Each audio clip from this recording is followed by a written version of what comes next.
you at all concerned with the growing number of teams tanking? There's pretty much 8 to 10 teams who can finish last right now. Nobody tanks. Over the years, many NHL teams have gone without any sort of success for long periods of time. However, it's glaringly obvious when a franchise would rather be winning and when a franchise seems to be deliberately losing because they want to lose. How and why does this happen? It's not that the players aren't trying, it's because of the current draft lottery rules. The first overall selection in the 2024 NHL draft belongs to the San Jose Sharks. The lower you finish, the better your chances are at drafting high. Because of this, losing essentially guarantees you a chance at acquiring a potentially franchise-altering player who you can then build a roster around and turn your team into one that has a chance at winning it all. So now, how do teams deliberately lose when the players are still trying their hardest? Well, management tries their best to fill the roster with young, inexperienced players, trade players who have had success in exchange for younger ones who might have success in the future, sign goalies who had rough seasons the previous year, and spend not only nowhere near the maximum allowed to put together a good team, but just above the minimum allowed. Then, if you just happen to be inadequate compared to your opponents and lose, The first overall selection in the 2023 NHL draft belongs to the Chicago Blackhawks. you'll be rewarded for it with a high draft pick. That's how. Nobody tanks. The theory behind tanking is there's no point in going all in unless we have a top-tier chance with top-tier players in their prime. And again, it's extremely obvious when teams are doing this, yet the league denies that teams lose deliberately. Ottawa's fans wanting to win, expecting to lose. But tonight, a chance to win by losing. So, do teams actually tank? Suggesting tanking, I believe, is inconsistent with the professionalism that our players and our coaches have. Nobody tanks. And does losing deliberately actually result in winning? From a very difficult angle. 2-on-1, McKinnon, shot, score! Nail! Yakupov!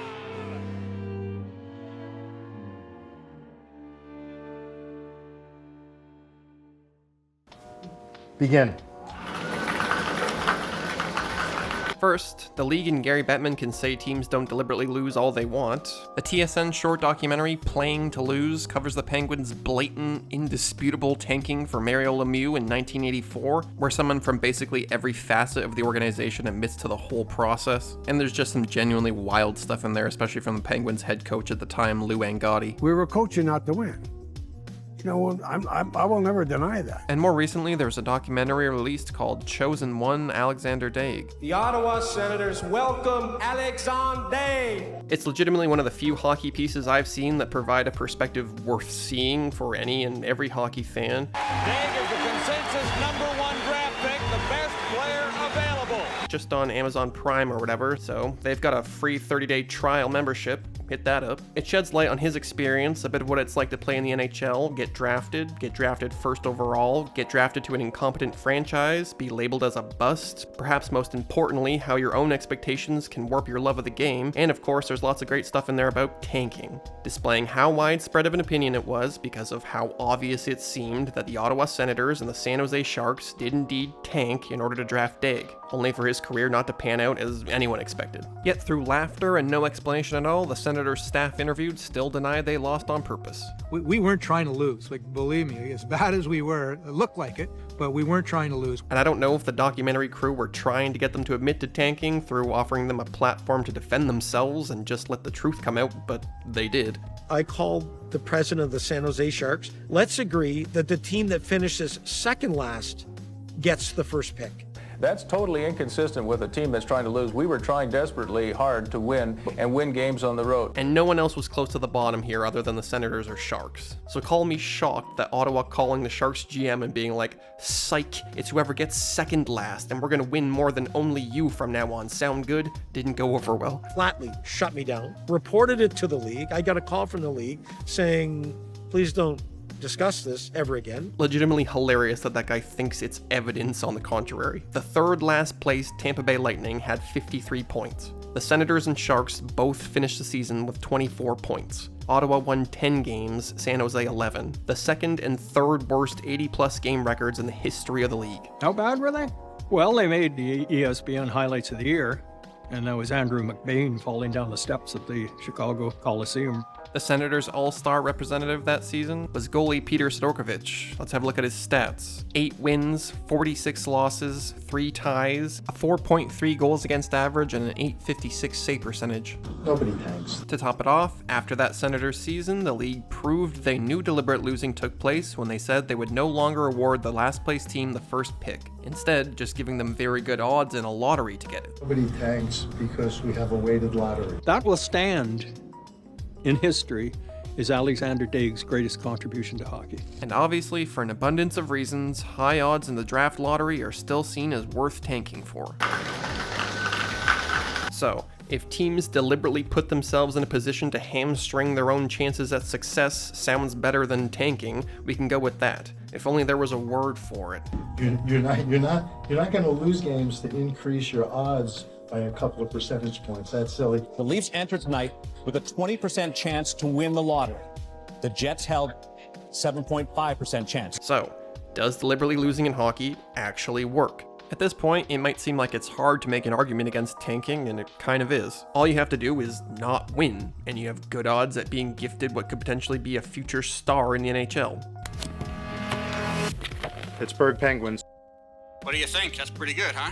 And sure, they're not just handing out picks by the number of place you finish anymore, but the NHL weighs the lottery so you don't even have the possibility to have your name called later than a certain point if you finish below a certain point. For instance, if you finish last, you cannot draft lower than third, which guarantees you a chance at being gifted what could potentially be a future star in the NHL. Obviously, any team in the league would welcome a top prospect to their franchise with open arms, as they have the potential to make the team money through entertainment, merchandise, and they might even help the team win it all someday. Well, first, it's worth remembering just how rare winning it all is. And after 22 years, What doesn't help get rid of tanking logic is the recent success of first overall picks. In the past 20 years, since 2004, 11 out of 19 Stanley Cup winners had a first overall pick play for them. And many of the players drafted first overall in the early 2000s left an incredibly successful impression of drafting first overall.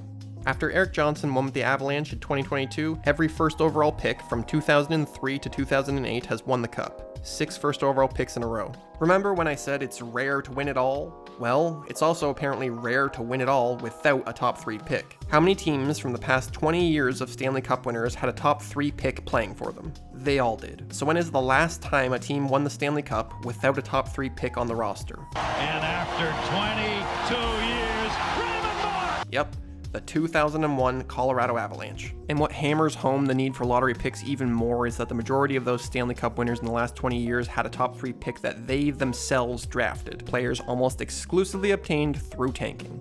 However, the 2007 Ducks, the 2008 Red Wings, the 2019 Blues, and the 2023 Golden Knights have proven that that isn't a must-have. Anaheim, Detroit, and Vegas even won without a homegrown pick inside the top 18. All 3 of those teams won in large part to masterclass general manager work, accompanied by a front office who put in genuine effort rather than all these tanking plugs strolling down Easy Street collecting paychecks to do the total opposite. You know, obviously we finished where we finished. And all 3 of those teams proved that if you build your team well, you don't have to be the team that sucks for years to get the lottery picks. Why tank and waste your fans' time when you can just fleece other teams for their tanking and waste their fans' time? Also, we have to remember that so much of a player's progress or potential can be determined by the team that drafts them. If Alexander Daig lived with Mario Lemieux and had all kinds of positivity, insight, and experience thrown his way, his career might have turned out a lot more like Sidney Crosby's than it did. And if Sidney Crosby had had his confidence dismantled by the Senators after drafting him, we might be as familiar with him as we are with Daig. Plus, we might be surprised that of all those recent lottery picks chosen, more of them left behind questionable impressions of tanking than good ones. Since the 1980s, the golden era for many folks, by when there was finally more than 20 teams in the league, how many first overall picks have won the Cup? 11 out of 44 picks. 25%, 1 out of 4. Not exactly a guarantee. Now, how many of the first overall picks who won the Cup with the team that actually drafted them? 9 out of 11. You are never guaranteed anything, and by the end of it all, the teams that win it all are almost always in some way seen as stacked from top to bottom. It always takes much more than one player to get there. When teams deliberately lose, they're often doing so for one player, hoping for the first overall pick and at very least a top 3 pick. Anything less and it's failure on top of failure. Even just not getting specifically the first overall pick is often just an absolute failure for teams who tank to get there. And we have a winner. The first overall pick belongs to the Edmonton Oilers. One team is happy and the rest aren't, so but you know what, we'll get over it. We'll get back to work tomorrow and get ready for the draft. Maybe we won the lottery. I think you did.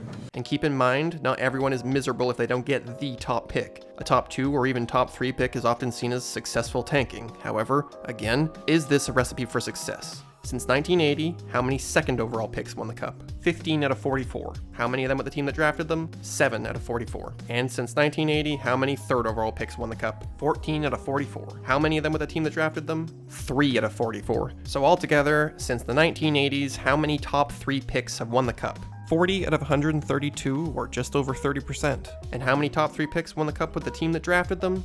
19 out of 132, just over 14% of them. Obviously, many of these players are early in their careers, but even though teams are drafting better and at least taking longer to give up on players than they used to, dismantling a team in order to lose can be a tough thing to come back from. When you think lottery pick, you think of ride off into the sunset being loved by the fans and franchise players. But many other teams tried the same over the years, had lottery picks play for them, and did nothing with it. The Blue Jackets looked so happy to draft Rick Nash, they helped him or seemingly made sure he put the jersey on. And yeah, how many first overall, have a brutal season for this player picks, of those 44, were traded away for something else by the team that drafted them? Half of them. 22 out of 44. In our date range back to the 80s, Patrick Kane is the only player who was picked first overall to win the Cup with the team that drafted him, and then be traded away from that team. But before Kane was traded, there hadn't been a first overall pick traded away by the team that drafted them since Nail Yakupov was traded from the Oilers to the Blues in 2016. History tells us that players who actually ended up being wholeheartedly worth tanking for do not come around very often, certainly not every year. Yet year in year out, there will be teams tanking. Will some of the active top 3 picks ever win? Maybe. Will they be main factors on that team? Maybe. Will they garner a good return from being traded? Maybe. That's a lot of maybes. Will those percentages end up getting boosted? Probably. The only way those numbers wouldn't go up in the 2024 season, is if one of these 6 playoff teams won. So as of the posting of this video, it's all up to the Canucks, who were the only team without a player on that list to make it past the first round. Despite all of that, it's very plausible that we'll look back in a decade or so and the amount of these players who ended up winning could and likely will be much less than we might expect now. And like we've seen over this time, very few players have won with the franchise that drafted them in the top 3. And many of the other players were far beyond the prime of their careers when they finally won, wherever they won. While the rare lottery picks who won cups with the team that drafted them, often multiple cups, and set league standards with their play over that time period, somehow become the rare players who make all of tanking look good. Out of all those recent wins in the past 20 years that have made tanking seem logical, we have to remember that half of the Stanley Cups won since then have been won by only 4 teams, and that the amount of lottery picks who have joined the league and genuinely left an inarguable "this player was worth losing for" imprint on the league over that time are relatively few and far between.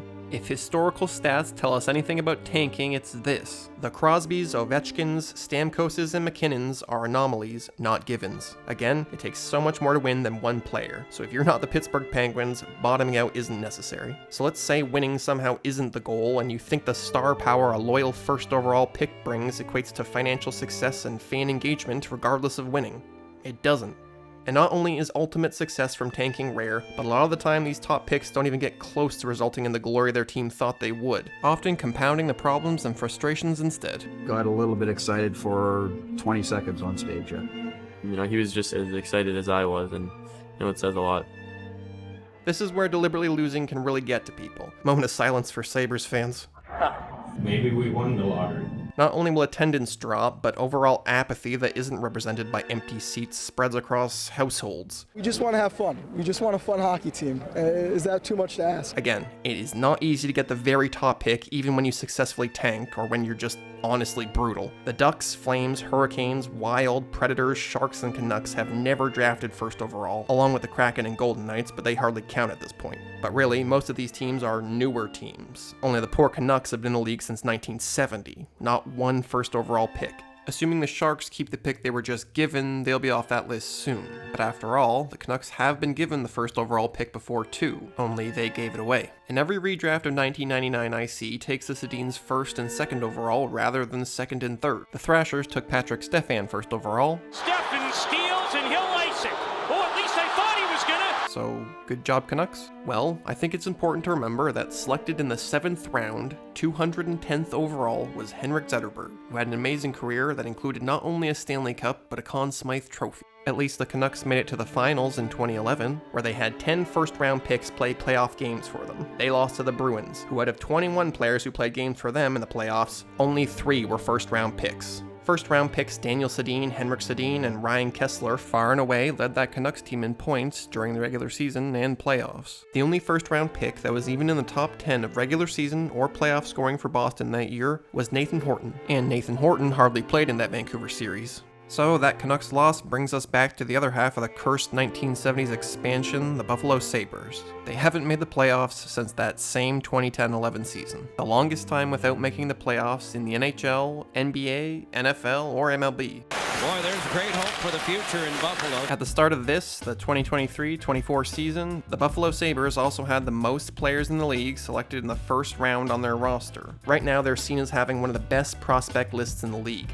But does it even matter? We've seen this before. The future has been bright and then not very recently. They haven't won a playoff series since 2006-2007 and have never lifted the Stanley Cup or, therefore ultimately been successful ever. Yet the Buffalo Sabres could, and maybe even would, be in the exact same spot they're in right now, banking and selling fans on hope yet again. Or they could be in a potentially better situation had they never wasted their fans' time deliberately losing games in piss-poor, uncoordinated attempts to consistently gamble that they will improve through tanking, and simply have all their problems on and off the ice solved by one teenager after the other.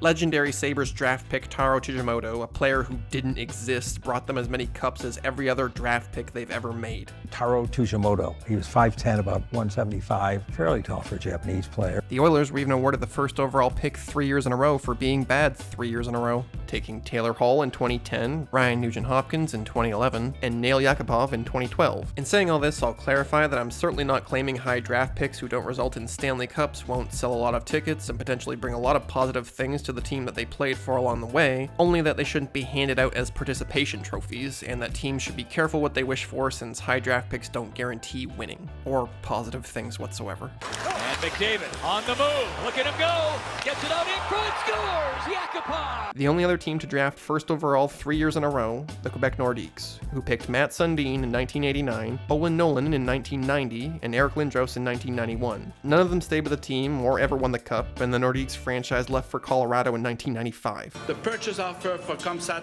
Video Enterprise of Denver, Colorado. And yes, the 1996 Avalanche won partially because they and the Nordiques were able to trade away every lottery pick Quebec made other than Curtis Lecision, but despite how some of the transactions look now, the trades they made were risky, and far less of a guarantee than just keeping the lottery picks that Quebec drafted.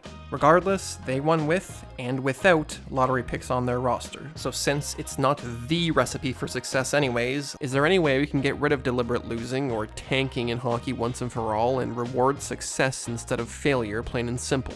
What are our options here? As amazing as it would be to watch teams scramble to avoid relegation, many teams wouldn't have the fan or owner support to operate, and there isn't even a proper league to relegate them to right now. Maybe if everywhere had as many die-hard fans as the Leafs do, we could do this one day. But since the roots aren't deep enough, the executives are too selfish, and there's no sign of change, relegation is pretty much off the table. Recently, the PWHL introduced their idea to combat this. The Gold Plan will assign the first pick to the non-playoff team that accrues the most points following its elimination from playoff contention. Here's how the Gold Plan would have looked had it been used in the NHL last year, but keep in mind that's also how it would have looked without teams trying to exploit it. And yeah, tanking for the pick that way is easier said than done, but it's possible, and that still directly rewards losing with an advantage. We might just end up seeing more egregious early season tanking than ever. There'll be even less should or could we actually turn this brutal season around now, and instead we'll maybe turn this brutal season around later. For instance, it's very possible that instead of coming back from the depths and winning it all in 2019, the St. Louis Blues might have just waited a few extra games and then tried to rise up and draft Jack Hughes. A team that was in last place on January 3rd. Red Wings fans have been screaming to add some additional percentage points to the odds of teams who have been bad but have not done well in the lottery for extended periods of time. However, that changes nothing about losing deliberately, so the last legitimate way to avoid tanking I've seen is this.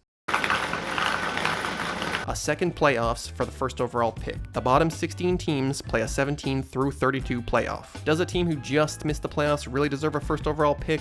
Well, more than a team who deliberately loses does. Of course, in certain situations, teams may end up wanting to finish 17th and play for the first overall pick, rather than getting most likely smacked by the top team in the league in round 1 of the playoffs. But it would take a lot more to finish 17th than last, and also have to win 4 playoff series against teams in the same situation to get the first overall pick. And if you felt the need to reset the competitive balance or sweep the recent tanking under the rug and give the teams who did it a chance to recover, the first 5 years or so could be a bottom 8 only playoff. Also, now losing teams don't get additionally rewarded with rest and an early vacation for being terrible, while everyone who puts in an effort gets to drag on and slug it out over the summer, potentially hurting themselves and their chances for next season. Everyone has to play like everyone else. And the league does its favorite thing and makes more money from having more games. So if profits and near future success were uncertain and you weren't going to be handed a teenager to sell your tickets for you, you'd be at least a little less optimistic about blindly opting to trust the process of tanking. You can only imagine what kind of effort owners, GMs, and coaches would expect with the potential of picking first overall on the line. And then, instead of hiring apathetic scapegoat coaches, this will lead to them hiring coaches who care, which will lead to them coaching players who care, which will lead to fans who care. Crazy, right? I like the philosophy of the organization and the building to the draft. That was former NHL head coach Rick Bowness, who was head coach of the Ottawa Senators during the time that they drafted Alexander Daig.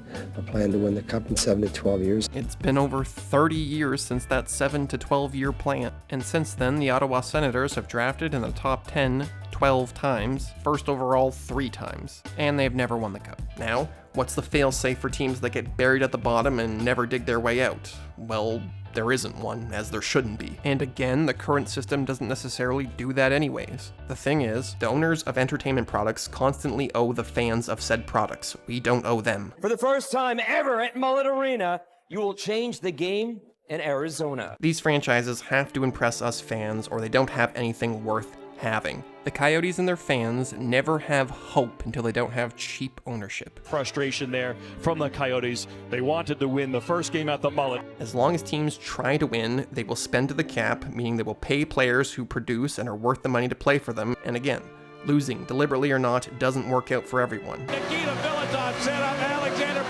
In fact, it doesn't work out far more often than it does. Only when you tank and it still doesn't work, you begin to risk alienating fans to the point of no return. It's worth the wait. Look at the poor Buffalo Sabres fans, and just another moment of silence for them, please. Last time I checked, you don't have to tank to get big-name players, even in today's league. Very recent second overall Buffalo Sabres picks, Jack Eichel and Sam Reinhart, are both now top forwards in the NHL. Buffalo was awarded with both of them for being terrible. They recently played against each other in the 2023 finals, meaning one of them actually won it all. And you might notice, neither of them play for Buffalo anymore. The Sabres have constantly let their fans down, deliberately losing in the name of winning, yet expect the very same fans to keep the franchise afloat. Using the fail-safe system seemingly built to set them up for success has consistently resulted in the Sabres being more lost than they just were. Can we please have one last moment of silence for Sabres fans? Additionally, not burying these high draft picks on bad teams and wasting the start of their careers would be great for their careers. Now, if you want to think bigger picture, how about this? Will the Oilers ever win with McDavid? Who knows? But is it fair that they get to sell his jerseys? No, it's not. Obviously, not every top pick is the same, but in order for the Washington Capitals to draft Alexander Ovechkin in 2004, they had to be horrendous. So naturally, or completely coincidentally, they traded away 4 of their top 5 points leaders during the season. Robert Lang, Sergei Gonchar, Peter Bondra, and Jaromir Jagr were given away for basically no immediate return to make their team worse. Wouldn't it feel better if the rare top picks that, for one reason or another, made a positive difference in the long term were given to teams that actually earned them? Ovechkin did end up being one of the rare 25% of first overall picks who finally actually won, only it's not just a Stanley Cup win with Ovechkin and players like that, is it? Cup wins come and go and get a lot foggier for those who aren't fans of the winning team. So perhaps an even more important point of view on all this being rewarded for losing stuff is that every time someone replays Alex Ovechkin highlights or career accomplishments that would have been there even if the Capitals never won a Stanley Cup, we still see a Washington Capitals jersey, and that franchise is dragged back into relevance. No matter how the team's currently doing, people will still be buying Washington Capitals Ovechkin jerseys and paying the Capitals owners for the deliberate losing they did over 20 years ago, 20 years from now. Why? It's not because a first overall pick who turned out to be one of the greatest hockey players of all time started his career in 2005. It's because the Washington Capitals were garbage in 2004. A Tough year for the Washington Capitals. Made a lot better when they won the draft lottery. And now they land Alexander Ovechkin. Nobody tanks.